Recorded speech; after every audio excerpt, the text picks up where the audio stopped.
Hi everyone, ఎలా ఉన్నారండి? అందరూ బాగున్నారా? ఈ పూజ ఏంటో మీ అందరికీ తెలిసే ఉంటుంది. త్రినాథ స్వామి మేళ అండి. ఇది వైజాగ్ అండ్ శ్రీకాకుళం అయితే కంపల్సరీగా కార్తీక మాసంలో చెయ్యని, అంటే ఈ వ్రతం చెయ్యని ఇల్లు అంటూ ఉండదు. ఈ పూజ చేయడానికి ఏమి అంత పెద్ద అంటే ఉపవాసాలు ఉండాలి ఇలాంటివి ఏమి నియమాలు ఏమి ఉండవండి. సింపుల్గానే ఉంటుంది పూజ.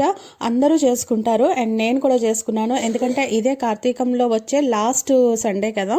అండ్ ఈ పూజ ఓన్లీ సండేనే చేస్తారు. 9 దీపాలు, 9 కలశాలు, 9 తాంబూలాలతో చేస్తారనమాట. అండ్ పూజ కూడా చాలా సింపుల్గా ఉంటుందండి.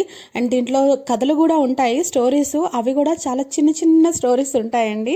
ఇది నాకు చిన్నప్పటి నుంచి తెలుసు నాకు ఈ పూజ అనమాట. అంటే ఇంట్లో ఎవ్రీ ఇయర్ చేసుకుంటారనమాట. సో అదేవిధంగా అది మిస్ చేయకుండా నేను కూడా కంటిన్యూ చేస్తున్నాను. నెక్స్ట్ మా పిల్లలు కూడా కంటిన్యూ చేయాలి అనేసి. మీలో ఎంతమంది పూజ చేసుకున్నారు?